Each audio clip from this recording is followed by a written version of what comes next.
Hello everyone. बघा आज जे काय आहे तर स्टुडंट इंडक्शन प्रोग्रामसाठी काय काय गाईडलाईन्स आहेत फर्स्ट इयर इंजिनिअरिंगच्या, जे की SPPUने ठरवून दिलेले गाईडलाईन्स आहेत. त्या गाईडलाईन्स आपण इथे बघणार आहोत. कोणत्या गाईडलाईन्स कॉलेजसाठी कॉलेजला मॅन्डेटरी आहेत फॉलो करणं. फर्स्ट ऑफ ऑल पहिल्यांदा बघा स्टुडंट इंडक्शन प्रोग्राम काय असतो ते महत्त्वाचं आहे.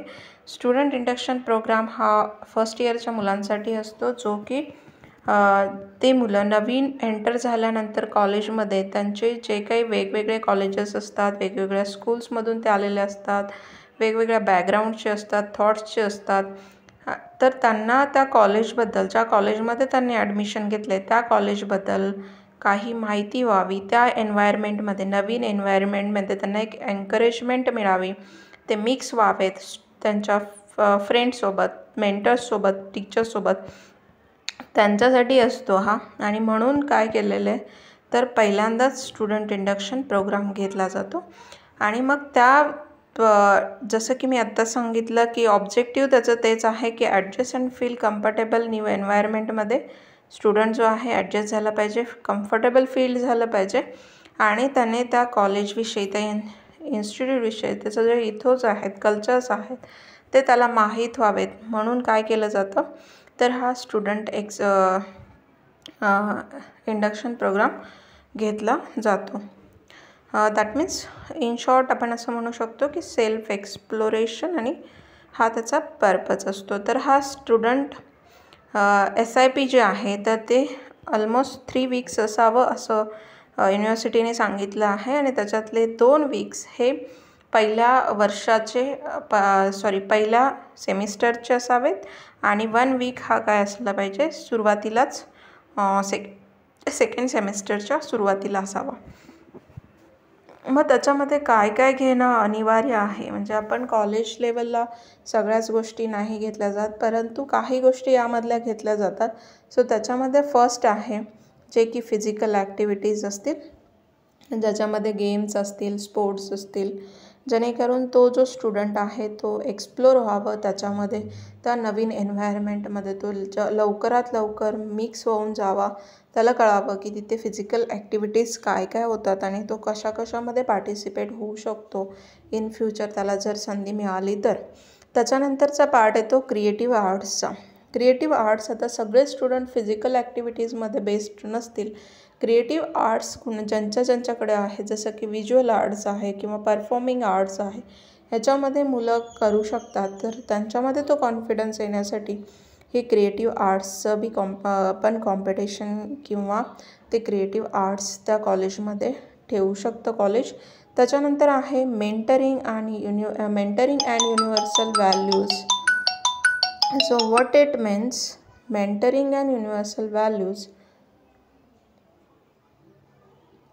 Mentoring and connecting the students with faculty members and other students is most important part of student induction program. That means की ज्या काही युनिव्हर्सल व्हॅल्यूज आहेत त्या युनिव्हर्सल व्हॅल्यूज UHV ज्याला असं म्हटलं जातं, तर त्या व्हॅल्यूज त्या मुलांना कळाव्यात किंवा त्या मेंटरसोबत त्यांचं एक कनेक्शन व्हावं, ते स्टुडंट इंडक्शन प्रोग्रामचा मेन मुद्दा असतो, मेन हेतू असतो, पर्पज असतो. त्याच्यानंतर जे आहे मग त्याच्यामध्ये 22 ते 24 मुलांचा एक ग्रुप केला जातो आणि एक फॅकल्टी मेंबर त्यांना मेंटर करण्यासाठी ठेवला जातो. तर त्याच्यामध्ये त्यांचं रिअल लाईफ ॲक्टिव्हिटीज असतील किंवा बाकीच्या ग्रुप डिस्कशन्स असतील तर ते त्याच्यामध्ये कंडक्ट केले जातात. त्याच्यानंतरचा पार्ट येतो तो familiarization with college, department and branch. ज्या ब्रांचेस, आता फर्स्ट इयरला आल्याच्यानंतर वेगवेगळ्या ब्रांचेस आपण तिथे सिलेक्ट करत असतो, वेगवेगळे डिपार्टमेंट्स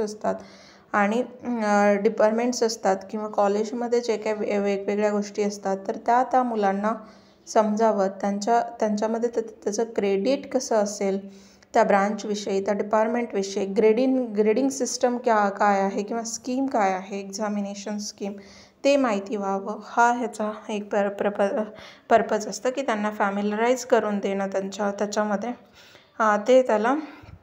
तर हे फॅकल्टीज त्यांना एक्सप्लेन करतात आणि कॉलेज आणि स्कूल यांच्यामध्ये काय डिफरन्स आहे तेही त्याच्यामध्ये सांगितलं जातं. त्याच्यानंतर कॉलेज टूर किंवा इम्पॉर्टंट फॅसिलिटीज असतील, लायब्ररी, कॅन्टीन, जिमखाना, या सगळ्या गोष्टी कॉलेजमध्ये प्रोव्हाइड केल्या जातात का नाही, त्या डिपार्टमेंटमध्ये कोणत्या कोणत्या गोष्टी आहेत, त्यांना कोणत्या कोणत्या फॅसिलिटीज प्रोव्हाइड केल्या जातील, ह्या सर्व गोष्टी त्यांना फॅमिलराईज करून देणं हे त्या डिपार्टमेंट, ब्रांच आणि त्या कॉलेजचं काम असतं. त्याच्यानंतर आहे literary activities. So what is literary activities? थोडक्यात लायब्ररी, राईट. तर रीडिंग बुक्स असतील किंवा रायटिंग असेल, summary, debating, enacting a play, like गोष्टी ज्या असतील तर त्यांच्याविषयी पण त्यांना फॅमिलराईज करून दिलं जातं. त्याच्यानंतर आहे प्रॉफिशियन्सी मॉड्यूल्स. सो जे मॉड्यूल्स असतात, ज्या ज्या स्टुडंट्सला सपोज इंग्लिश स्पीकिंगचा प्रॉब्लेम आहे किंवा कम्प्युटरबद्दल थोडा काही प्रॉब्लेम असेल, तर त्या मुलांनाही तिथे कम्प्युटरबद्दल फॅमिलराईज करून देण्याचं काम ह्या स्टुडंट इंडक्शन प्रोग्राममध्ये करता येते. त्याच्यानंतर इमिनेंट पीपल जे आहेत, जे की फेमस पीपल आहेत, ज्यांनी काहीतरी मिळवलं आहे लाईफमध्ये, अशा जे पीपल्स आहेत त्या लोकांचे जे सेमिनार्स आहेत, त्यांचे लेक्चर्स जे आहेत ते लेक्चर्स अटेंड कॉलेज करू शकतं. ओके. कॉलेज लेक्चर्स ठेवू शकतात. म्हणजेच काय की त्यातूनही स्टुडंट्सला एक मोटिवेशनल स्पीच किंवा मोटिवेशनल गोष्टींचा फायदा होतो. त्याच्यानंतर visit to local areas. Visit to local एरियाजमध्ये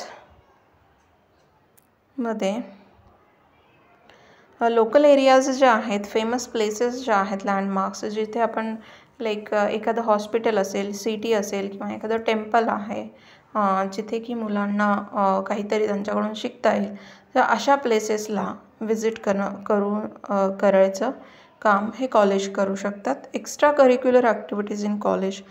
बाकीचे कोणत्या कोणत्या ॲक्टिव्हिटीज कॉलेजमध्ये होतात एक्स्ट्रा करिक्युलर, जेणेकरून त्याचा मुलांना त्यांच्या आर्ट्समध्ये, त्यांच्या स्टडीजमध्ये, त्यांच्या ग्रुप डिस्कशन्समध्ये, डिबेटिंगमध्ये त्यांचा फायदा होईल. सो एक्स्ट्रा प्लेज असतील, गेम्स असतील, ह्यांच्यामध्ये त्यांना फायदा होईल. तर त्या एक्स्ट्रा करिक्युलर ॲक्टिव्हिटीज पण कॉलेज ठेवू शकतं इन कॉलेज.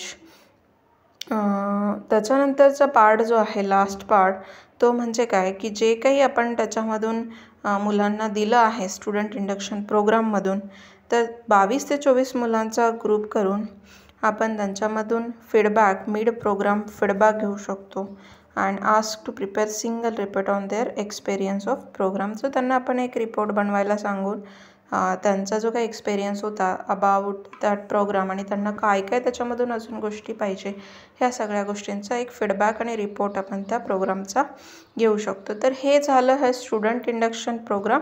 स्टुडंट इंडक्शन प्रोग्रामबद्दल माहिती, ज्या की इम्पॉर्टंट गाईडलाईन्स होत्या SPPUच्या, सावित्रीबाई फुले पुणे युनिव्हर्सिटीच्या, त्या आपण इथे बघितलेल्या आहेत. सो धन्यवाद.